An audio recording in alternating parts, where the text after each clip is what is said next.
Here's that Black & Decker Tri-Ratchet. I found it's called a Tri-Ratchet. It's been a while. I had this thing over 10 years now. Well over 10 years. Used it a few times.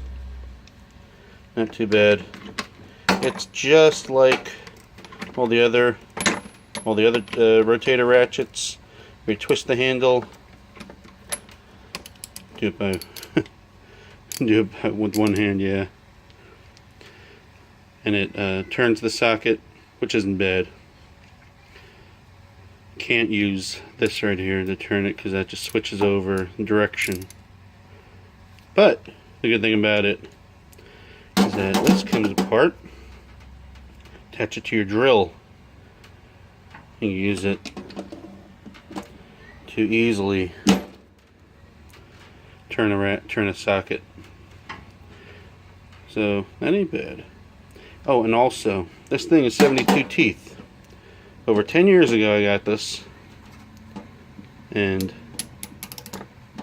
I counted them, 72 teeth.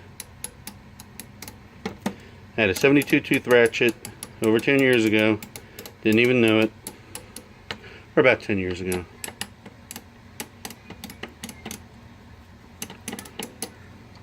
Yeah, I'm sure it comes apart and everything. Yeah, it comes apart. To check it out, I don't know if I want to take it apart. Hardly used it, so no reason to take it apart right now. But they don't sell these anymore because I think everyone's gone away from wanting these rotating handle ratchets. Now that we have all the high tooth count ratchets, there's really no need for them. But it's good, nice to have. This way I can say I have one. Alright, thanks. Bye.